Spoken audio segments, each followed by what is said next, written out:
교수님 화면 공유해 주시고 발표 시작해 주시면 되겠습니다. 네.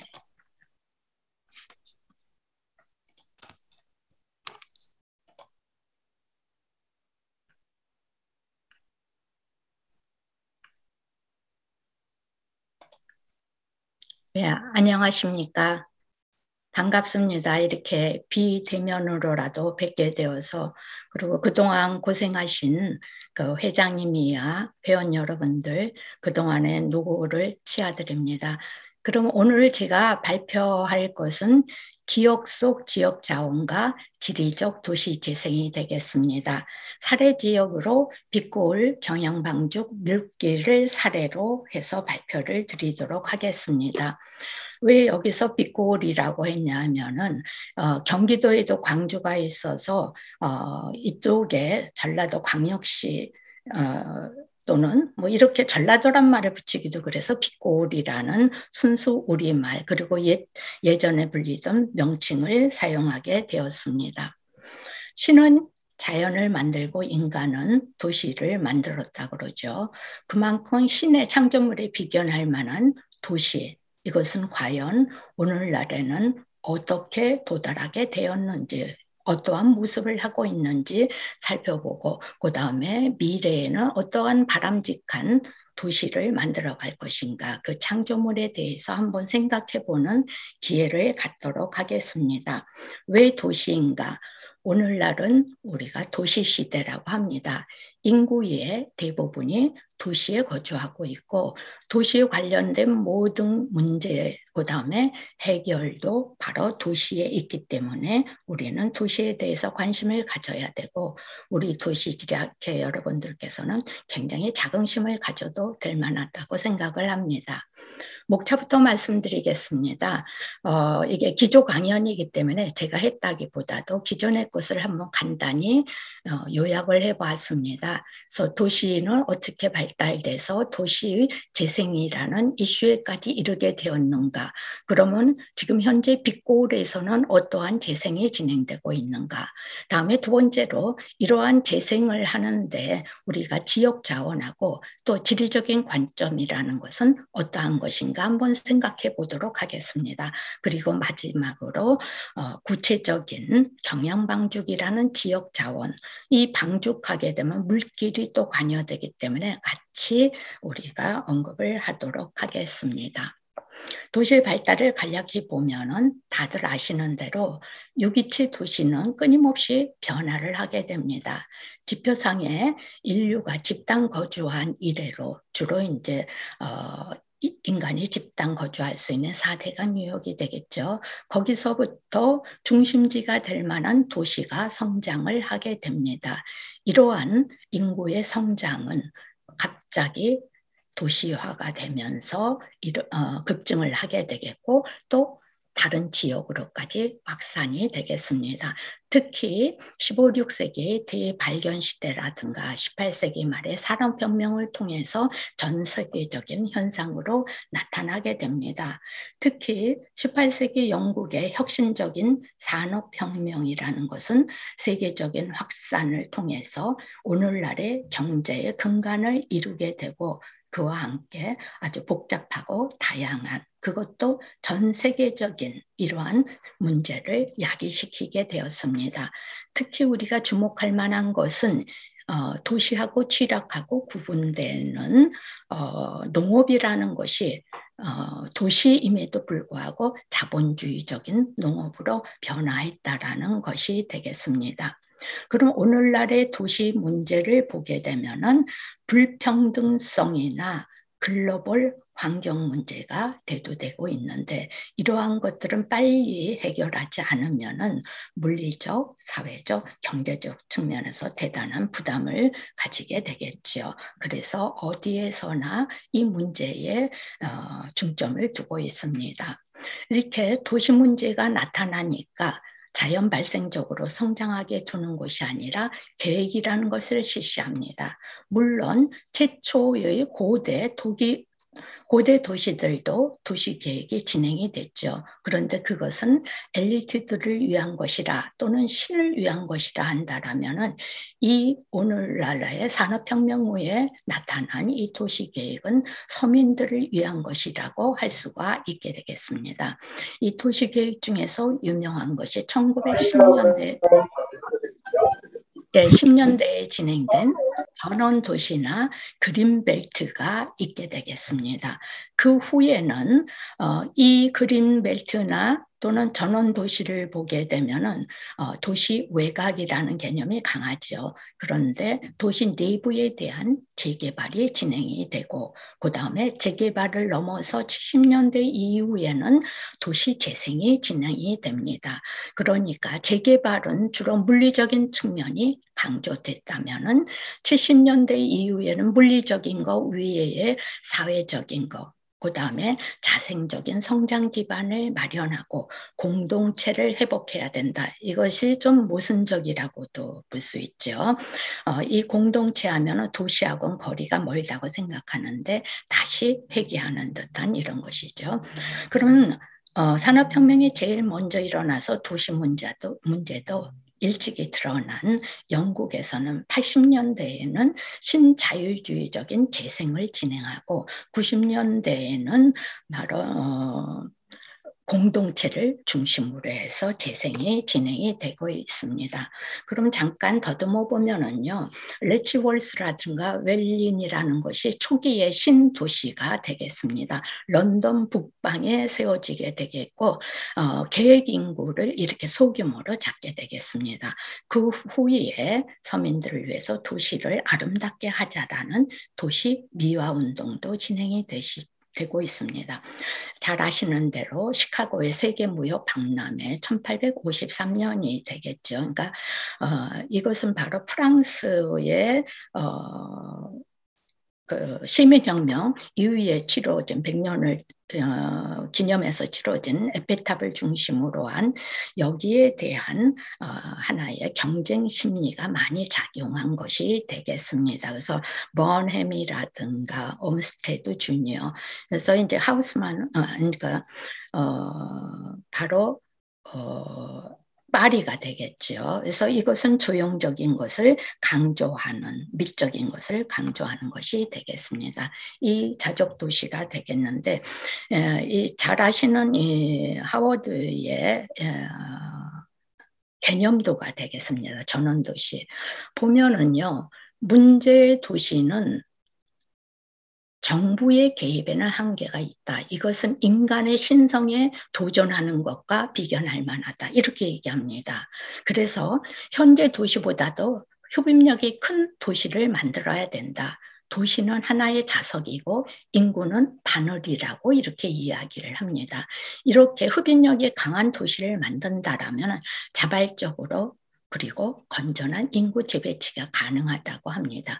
그러면 이것은 정부에서 하는 것이 아니라 모두가 노력해서 자석을 만들어야 된다는 것입니다. 그래서 그 개념들을 보면은 도시라는 자석이 있고 촌락이라는 자석이 있을 때 바로 가장 흡입력이 강한 것은 도시와 촌락의 장점을 보유한 바로 그린시티가 되겠습니다. 그래서 구상을 한 것이 레치월스인데 서로 건설자들의 의견이 맞지 않아서 실패했다라고 보고 오늘날 가장 모범적인 사례로서 런던 인근의 대부분의 신도시는 이 웰린을 본따서 만들었습니다. 그래서 세계 각국의 신도시에 관심 있는 사람들은 다 웰린을 가보게 되겠죠. 그래서 에빈저 하워드는 사망 때까지 여기에서 거주를 하면서 도시를 계속 만들었다라고 이렇게 하죠.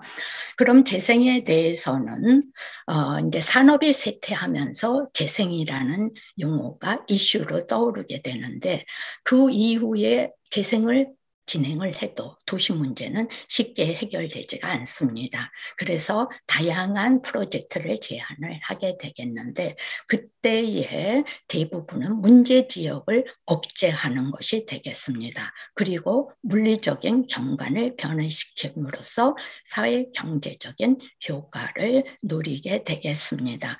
그러던 것이 60년대부터는 도심 빈곤, 박탈 여기에 관심을 갖고 공공복지를 촉구하게 되고 신노동당 정부죠. 90년대부터는요. 70년대 이후에는 경제를 회복시키기 위한 이러한 노력들을 합니다. 그래서 90년대에 바로 아까 얘기한 신노동당 정부에서 97년 이후에 공동체 중심으로 그러니까 이제는 문제 억제가 아니라 문제를 해결할 수 있는 파트너로서 문제 지역 또는 문제의 도시를 바라보게 되겠고 21세기에는 도시 르네상스라고 해서 지속 가능한 재생의 이야기가 나옵니다. 여기에서는 장소 만들기가 되고 협치가 등장을 하고 이와 같이 다양하게 도시계획 또는 재개발, 재생이 등장하다 보니까 현대 도시 이론도 다양하게 등장해서 어떤 도시가 바람직한가 이렇게 다양한 도시의 명칭이 등장을 하게 되겠습니다. 어쨌든 우리는 파트너십을 통해서 지속 가능한 공동체나 장소를 만들기가 오늘날 대부분의 지역에서 진행하고 있는 것이 되겠습니다. 이것은 지속 가능성에 관한 이야기가 되겠고요.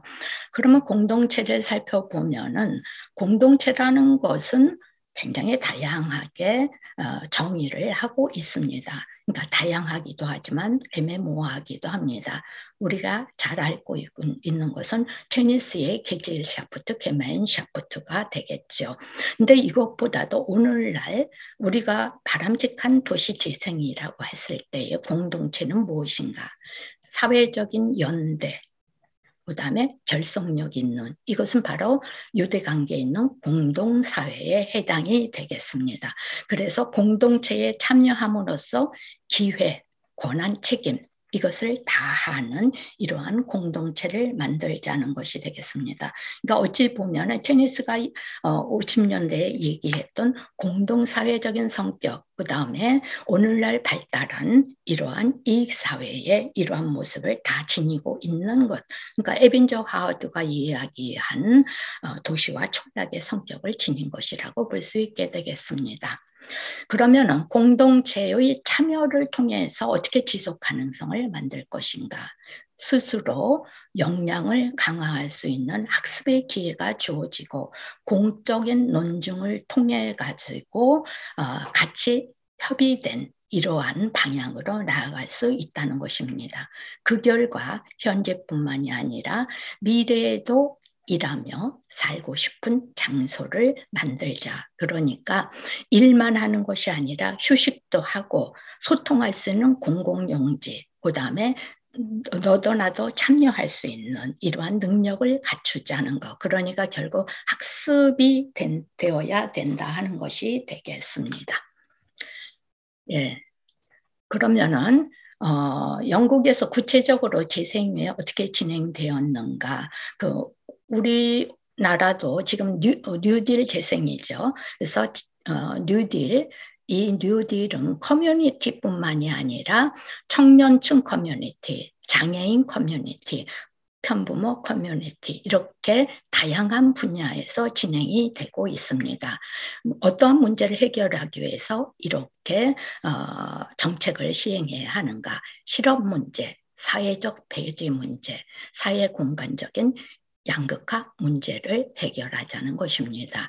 이것을 하기 위해서는 능동적인 시민들이 있어야만 되며 그래야만 행복과 복리를 증진할 수 있다. 그것은 일자리, 범죄, 교육, 건강, 주택 환경을 동시에 향상시키는 이러한 것이 되겠습니다. 그 다음에 2000년대 초반에 지속 가능한 공동체는 결국은 현재만이 아니라 미래까지 고려하는 비전이 되겠고 미래 세대까지도 그러니까 현 세대의 우리들의 비전뿐만이 아니라 미래 세대까지도 고려하는 것이 되겠습니다. 여기서도 건강하고 매력적인 곳을 만들어서 아까 말씀드린 대로 현재뿐만이 아니라 미래에도 일하고 싶은 지역을 만들자는 것이 되겠습니다. 이것은 뭐 찾아보시면 어디나 다 나오는 이야기가 특히 이제 거버넌스 같은 것은 굉장히 중요하게 등장을 하고 그다음에 10년대부터는 상향식의 근린 계획이 진행이 되겠습니다. 그러면 이제 이것은 이제 여러분들이 잘 아는 것인데 이제 한번 환기를 시켜보았고요.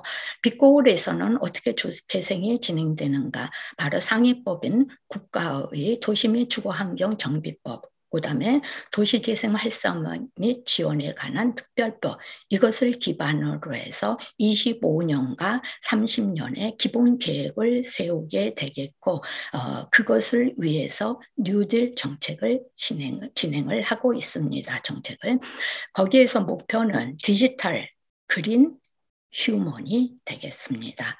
이 광주광역시는 현재 면적이 약 500제곱킬로미터, 인구는 147만이 되겠습니다.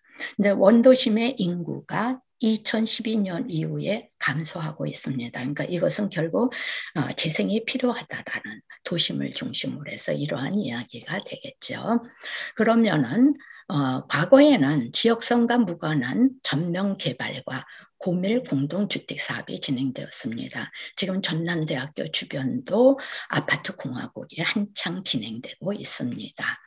그래서 이제는 지역성을 반영한 보다 세분화된 대규모보다 세분화된 정비사업 그다음에 주거와 가로주택 이렇게 세분화돼서 주민주도적으로 함으로써 시민이 행복하고 경적이 있는 도시를 재창조하자. 그러기 위해서는 경제는 물론이고 마을 공동체를 구현해야 된다. 이 사진은 바로 중흥동 전남대학교 주변에서 진행되고 있는 가로주택 정비사업입니다. 그래서 가로에 단독주택지에 자동차를 홀수짝수제로 이렇게 정비를 하고 주차를 할 수 있도록 시민들에게 편의를 제공해주고 있게 되겠습니다. 그러면 이제는 좀 이야기를 바꿔서 지역 자원에 대해서 한번 살펴보겠습니다. 그럼 도시가 경쟁력을 갖추기 위해서 어떤 지역 자원을 활용해야 할 것인가? 바로 매력 있고 고유성 있는 도시를 만들기 위해서는 장소성과 문화 역사와 진정성이 있어야 되고 또한 마케팅도 장소 마케팅이죠. 해야 부를 축적할 수 있고 경쟁력을 지닐 수 있다는 것이 되겠습니다. 도시에서 가장 중요한 자원은 물론 물이겠죠. 4대강 뉴욕에서 발달했다시피 그리고 어느 도시나 물을 끼고 성장을 하죠. 산업의 근간은 물이었으니까요. 그 다음에 이 물 자원도 고려해야 되겠지만 물만 가지고 안 되고 문화와 역사 자원 이것 그러니까 뭐 신화적인 것도 있을 수 있고 창조적인 것까지도 다 발굴을 해서 스토리텔링을 하는 것이 오늘날의 추세라고 볼 수 있습니다. 그러면은 새로운 심지어는 역사성이 없더라도 새로운 자원을 창조하기도 합니다.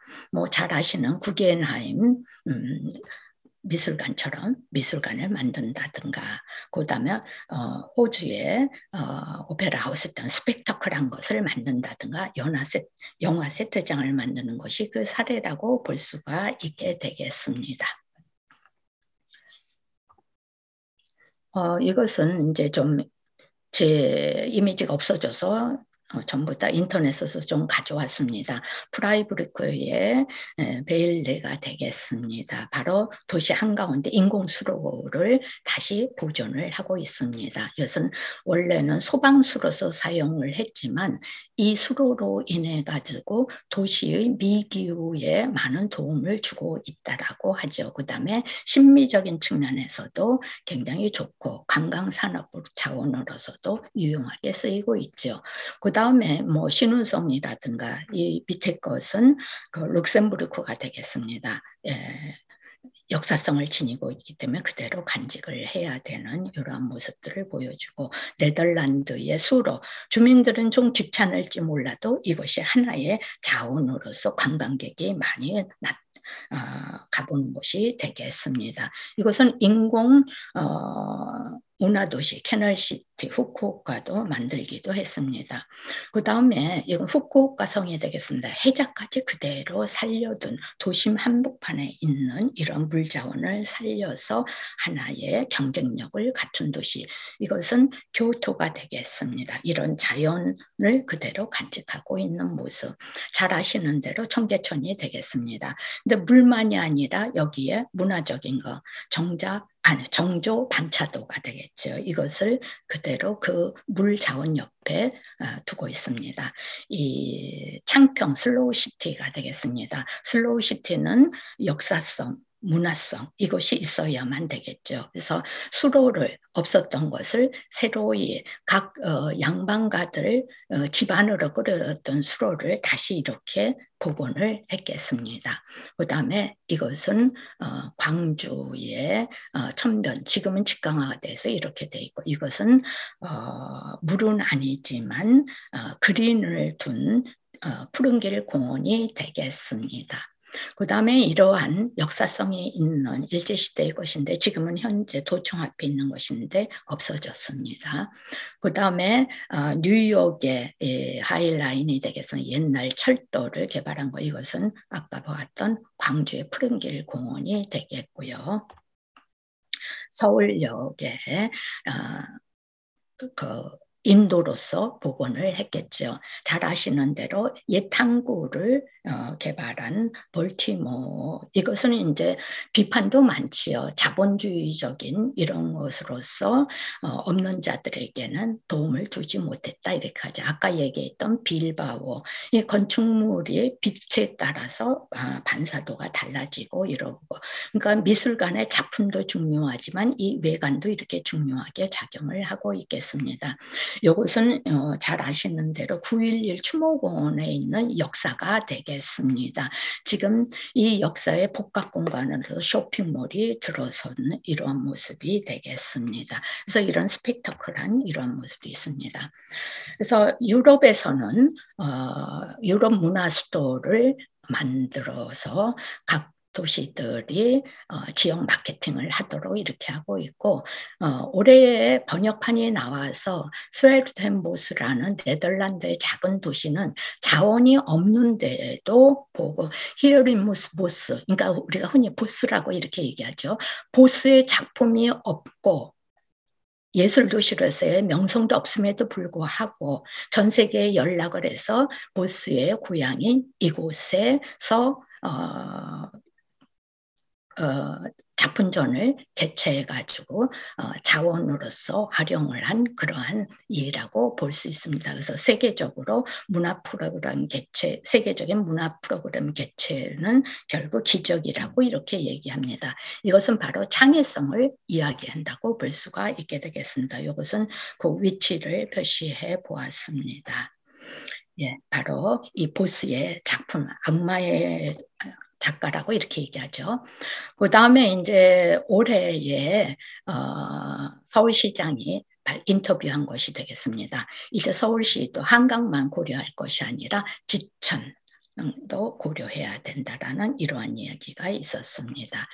예, 그러면 아까 보았던 이것은 창조적인 장소 만들기와 브랜딩으로서 살기 좋은 균형 잡힌 이러한 도시를 만들자라는, 이게 바로 2019년에 원본이 되겠고 21년에 번역된 것이 되겠습니다. 그래서 이제 제가 지리적인 것은 과연 어떤 것인가 많이 고민을 해보아서 이렇게 작은 것도 과연 어떻게 창조적으로 하면 되는가. 그 다음에 이중안의 택리지 보면 자연, 사회, 문화, 이것은 지리적인 관점이어야 되지 않겠는가. 그 다음에 인간이 바라는 것이 과연 무엇인가 했을 때는 우리가 철학을 고려해야 되지 않겠는가. 아리스토텔레스는 삶의 목적은 행복이라 그랬어요. 근데 그냥 행복만 추구하는 것이 아니라 신체, 정신, 사회적 완전한 안녕을 유지할 수 있어야 되고, 이것은 인생 마감할 때까지 지속적이어야 되며 혼자서는 안 되고 공동체가 함께 해야 되며 그다음에 이것은 꾸준히 해서 습관화시켜야 하고 그다음에 자립을 할 수 있어야 된다라고 이렇게 이야기를 합니다.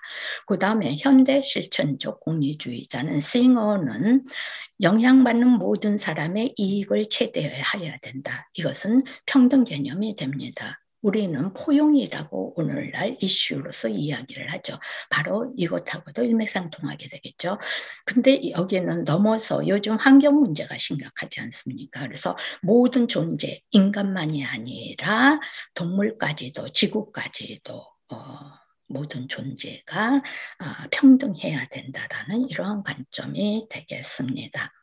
예, 이것은 이제 일부가 되겠고, 제가 자꾸 시계를 보면서 하는데, 시간 되는 데까지 하겠습니다. 이렇게 저거를 한번 말씀해 주시면은,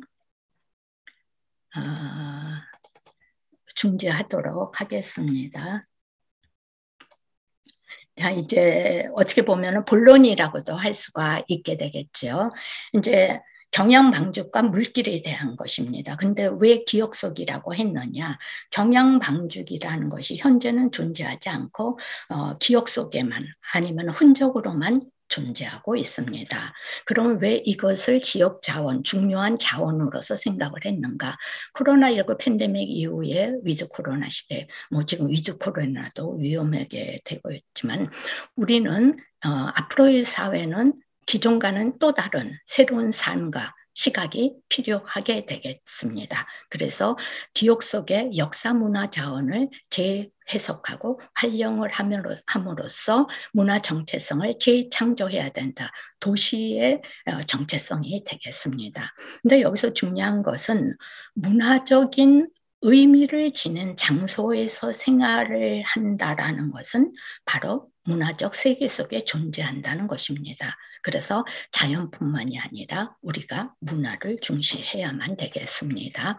그 다음에 이런 것들은 혼자가 아닌 앞에서 살펴본 지리적이라는 것은 인간 본연을 생각했을 때 함께라는 공공성을 고려해야 된다. 이것은 공공성을 고려하면은 교류가 이루어지고 궁극적으로는 경제까지도 활성화된다라는 거. 문화 의미는 생활 양식뿐만이 아니라 오늘날 와서는 의미 체계, 미디어, 텍스트까지도 다 포함을 한다고 볼 수 있습니다. 그러면 빛고울의 지역 자원 중에서 어떤 것을 뽑아야 할 것인가, 상징적인 것을 뽑아야 되겠죠. 그래서 대동요 지도를 한번 보았습니다. 우리가 고지도를 이야기할 때에는 그 당시의 사람들의 가치관을 담고 있다고 그러죠. 그래서 어떤 것을 중시하고 있는가? 바로 도시를 바라보고 지역을 바라볼 때는 이러한 산지와 큰 물줄기와 이러한 작은 물줄기를 고려하고 있고 그다음 핵심되는 도시를 고려하고 있다는 것이 되겠습니다. 이것은 1872년에 읍성도가 되겠습니다. 대추적 지도를 보면 역시 무등산이 표현되어 있고 치소인 읍성이 표시되어 있고 그 다음에 이게 바로 경양방죽이 되겠습니다. 그 다음에 이 경양방죽을 메운 태봉산이 이렇게 중요한 의미를 가지고 과거의 사람들에게 이렇게 각인되었던 것이 되겠습니다. 이게 무등산 제가 별칭을 붙였습니다. 천국의 계단이라고 바로 이 서석대에 있는 곳인데 지금 군부대가 입지하고 있기 때문에 1년에 몇 번만 개방을 합니다. 그래서 이게 너무 아름다워서 제가 천국의 계단이라고 별칭을 붙였습니다. 이것은 물자원이 중요하다는 거. 그럼 빛고울의 물자원은 무등산에서부터 발원이 되겠죠. 물은요. 그다음에 광주청과 소지루 그리고 경양방죽이 되겠고 조선시대 이후에 문화삼 그 다음에 상징을 가지는 것은 무엇이었는가 보면은 역시 이것들이라는 이야기죠. 그런데 이러한 상징적인 지역 자원들이 읍성 태봉산도 소멸되었고 경양방죽도 소멸되었고 도시하천은 직강화되고 복개되었다라는 이야기가 되겠습니다. 그러나 여전히 기억과 흔적으로 존재하더라도 굉장히 유의미한 장소성으로 존재하고 있었다라는 것입니다. 경양방죽의 위치, 규모, 기능 이것을 보게 되면은요, 기능만 말씀드릴게요. 농업용수로서 비보풍수적으로 광주는 화기가 강하답니다. 그래서 이것을 누를 수 있는 물이 필요하고, 그다음에 삶이 일상적인 삶이 여기에서 이루어지고, 그다음에 서로 문화를 교류했고, 그다음에 생태적이며, 그다음에 오락도 즐길 수 있었다라고 합니다. 그러니까 경양 방주 인근에는 넓은 토지가 있었습니다. 근데 그것은 바로 경양역, 경양방죽이라는 이름도 이 옛날에 고려시대부터 존재했던 역로 중에서 조선시대의 경양역으로 바뀐 것이 되겠습니다. 그래서 그 역에서 이름을 따온 것이 되겠습니다. 그래서 맑고 깨끗했으면 풍광이 아름다웠고 그 안에는 인공성까지 있었다고 합니다. 그래서 유명 지역의 인사라든가 또는 관료나 유배객이 이것을 지나갈 때면 방죽을 소재로 시문을 읽고 기문을 남겼다라고 합니다. 물론 무등산을 바라보면서도 이러한 시문을 많이 남겼죠. 이 축조에 대한 것은 세종대의 농공 정책의 일환으로 이 지역의 유지인 김방이 축조했다라는 설도 있지만 아직 그것에 대한 확실한 자료는 없고 역사가들에 의하면 15, 16세기에 관영으로 그 많은 인원이 동원되고 재정이 필요한데 개인으로서는 힘들었다고 그래서 아마 관에서 주도해서 하지 않았겠냐 이렇게 보고 있게 되겠습니다. 명칭도 호수 자체를 가르치고 그 호수의 경관을 가르치는 이러한 명칭이 있게 되겠습니다. 그럼 이 경양방죽의 물은 어디서 왔는가? 광주청과 동계청 그리고 무두산 기슭의 소지류 이것을 합쳤습니다. 그럼 광주천에서는 어떻게 물을 끌어왔겠는가? 멀리 떨어져 있는데 조탐보라는 곳에서 취수해가지고 시내를 관통해서 이루게 되겠습니다. 그리고 뚝에는 그 뚝을 보호하고 그 다음에 시가지를 보호하기 위해서 숲을 이뤘기 때문에 풍류객들에게는 굉장히 각광받던 곳이 되겠습니다. 이게 바로 이게 읍성이 되겠고요. 한번 제가 번호를 붙여서 시간상 제가 미리 이렇게 틀어놓겠습니다. 여기가 조탐보가 되겠습니다. 광주천이 되겠고요. 지금 오늘날의 것이 되겠는데요. 이거를 가로질러서 이렇게 가는데 여기가 바로 여기서부터 여기까지가 읍성이 됩니다. 그래서 서문이 있는 이쪽에 서쪽 성벽하고 북쪽이죠. 근데 실은 서쪽임에도 불구하고 임금님 계신 쪽을 이야기하기 때문에 이쪽을 북문으로 보죠. 여기에 서쪽 성곽과 북쪽 성곽이 만나는 여기를 지나서 쭉 오늘날 대로로 사용하고 있는 것이 과거의 수로였다라고 하죠. 여기는 바로 동쪽 성곽 해자하고 만나는 곳이 되겠습니다. 그래서 이쪽으로 계속 가서 경양방죽은 여기에 있게 됩니다. 그래서 이 수로를 이렇게 끌어오고 두 군데로 가다가 여기서 만나게 됩니다. 여기 보시면은 경양방죽의 모습이 보입니다. 지금 현재 사업으로서 물길을 이렇게 표시하고 또 현재 이렇게 아파트가 지어져 있고 이것은 단차를 보여주는 해자의 모습이 되겠습니다. 그러면은 이 경양방죽은 약 6만 5천 평이라고 합니다. 관계 지역은 지금 이 일대 120만 평이었다고 합니다. 지금 이 지도는 광주 시내에서 이 동쪽 일부가 되겠고요. 경양방죽은 바로 여기 있는데 있게 되겠습니다. 네, 경양방주 바로 여기가 조탐보 여기서 물을 끌어오게 되겠고 아까 동계천인데 지금 이것은 복개가 되어 있겠습니다. 바로 이러한 모습이 그러니까 광주천의 모습도 좀 눈여겨보십시오. 이렇게 구불구불한 이러한 모습을 볼 수 있고 경양방죽의 규모가 얼마나 큰지 짐작을 할 수가 있게 되겠습니다. 그러던 것이 일제하에서 36년에 매립을 하게 되겠습니다. 지금 제가 40분이니까 꼭 맞춰야 될 것 같으니까 빨리 진행하겠습니다. 그래서 매립 계획이 알려지면서 지역 인사들이 투쟁을 하게 됩니다. 그래서 일제가 타협안을 제시합니다. 전부 다 매립하지 않고 3분의 2만 매립하고 3분의 1은 유원지로 남겨두고 나머지는 택지를 개발을 하게 되겠습니다. 근데 오늘날에도 굉장히 재생할 때 유용하기 때문에 진정서 내용을 보겠습니다. 농업경영, 홍수, 소화용수, 역사적 문화유산, 풍치지구 이런 것은 보존해야 된다. 문화인으로서 이것은 없앤다라는 것을 수치라고 이렇게 이야기를 하게 되겠습니다. 바로 이게 경양방주 원래이고 바로 30년대에 매립을 해서 요만큼만 남기게 되겠습니다. 지금 여기 보면은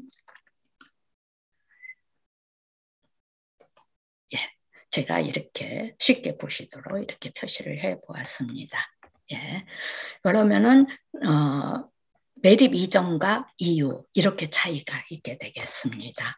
그 매립 이후에는 이렇게 유원지로 쓰이고 광복 위에는 미니 골프장까지 있었다라고 합니다. 한 번쯤 즐길 수 있는 이런 곳이 되겠습니다. 광복 이후에 2차 매립이 되겠습니다. 이때는 태봉산에서 그 옆에 있는 그것을 매립을, 그러니까 정부에서 재정이 부족하니까 시청사를 만들고 시가지를 조성을 하게 됩니다. 1차 때는 여제단을 가지고 이렇게 매립을 하게 되겠습니다. 이 태봉산의 모습이 되겠습니다. 이렇게 자그마한 약 30여 미터가 된다라고 합니다. 그래서 이렇게 남았던 것이 이제 현재의 모습이 되겠습니다. 그러면 다음에 물길하고 같이 하지 않으면은 방죽의 의미가 없게 되겠죠. 그래서 광주시는 이러한 물길이 있게 되겠고 광주는 이러한 분지에 속하게 되겠습니다. 그래서 여기에 시내를 중심으로 해서 보면은 바로 이러한 수로가 있게 되겠습니다. 광주천은 역시 무등산 남쪽에서 나와가지고 도시 형성에 굉장히 큰 영향을 미치게 되겠습니다. 그래서 해차의 물도 채우고 경량 방죽의 못도 채우게 되겠습니다.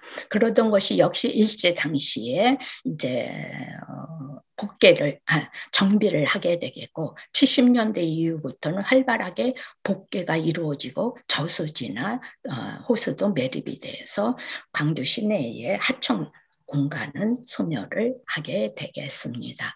바로 이것은 천변에서 시장도 이렇게 열리고 사행하는 이러한 곳은 넓은 사장이 존재합니다. 근데 이것이 바로 30년대에 이러한 계획 도면이 되겠습니다. 직선화시키는 이러한 모습이 되겠고 직선화시킴으로써 이렇게 광주천은 변화를 하고 각 지역별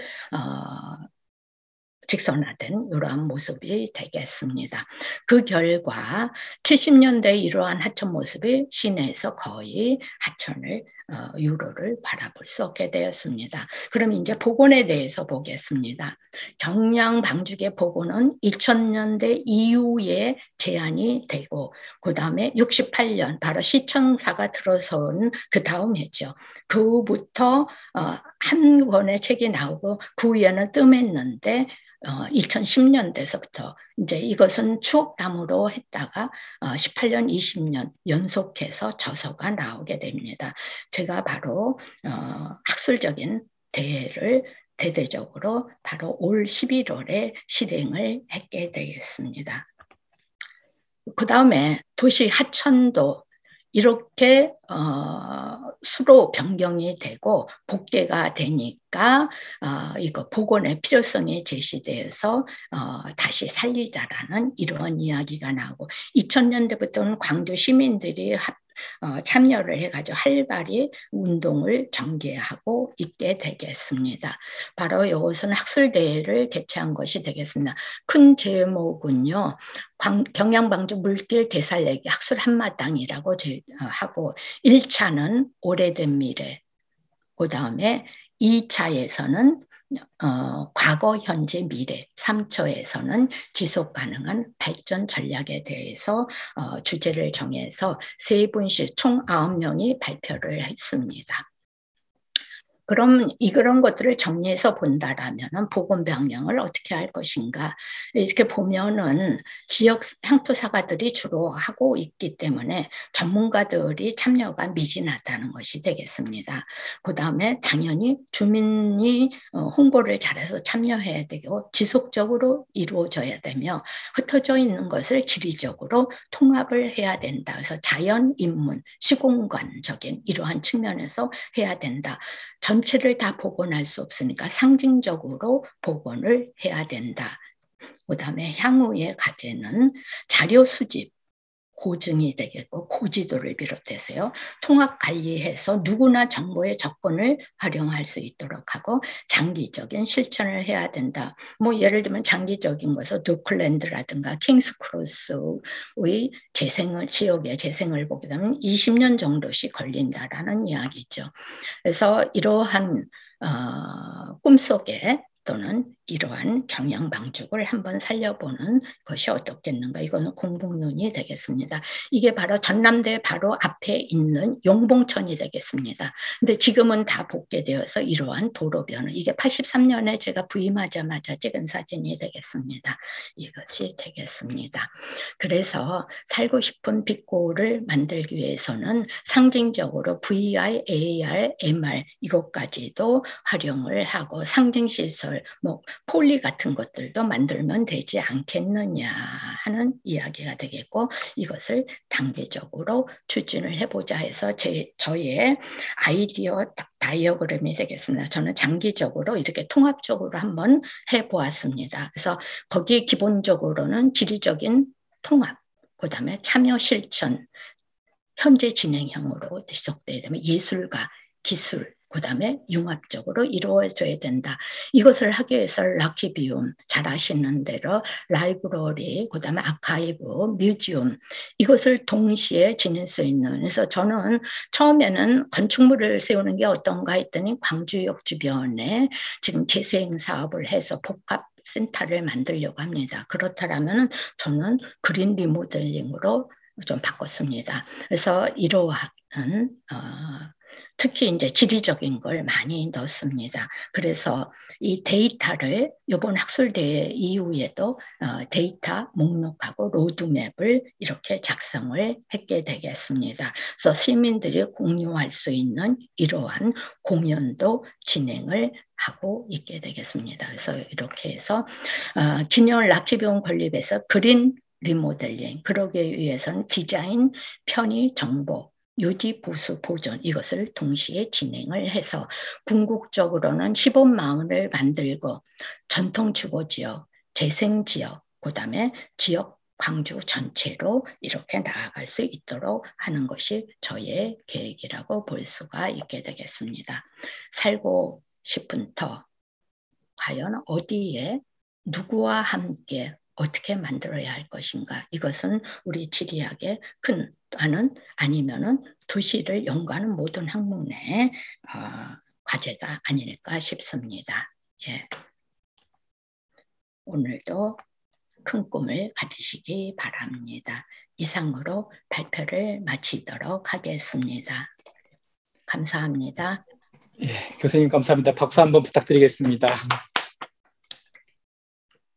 네, 교수님 그 발표 내용도 참 흥미로웠지만 그 퇴직 후에도 이렇게 실천적으로 활동하고 계신 모습을 보면서 참 아직도 저희가 많이 배워야 될 선배 교수님이 아닌가라는 걸 새삼 다시 한번 깨달았습니다.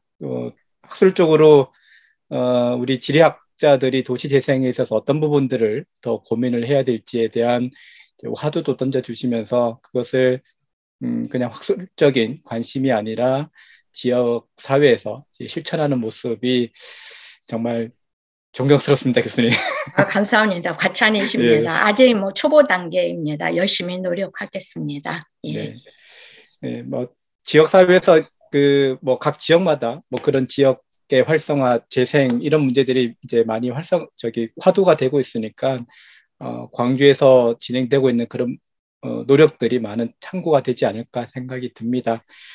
네. 한 가지 좀 당부드리고 싶은 것은 네. 현장에 나가보니까 너무나 많은 사람들이 연구를 많이 진행했다는 거예요. 근데 학교에서는 거기에 관심이 없었다는 거. 그래서 현장에도 관심을 가져주십사 하는 게 제 바람입니다. 감사합니다. 네, 감사합니다. 네, 아유, 네, 시간만 더 있으면 좀 많은 질문을 드리고 싶은데 아쉽습니다. 네.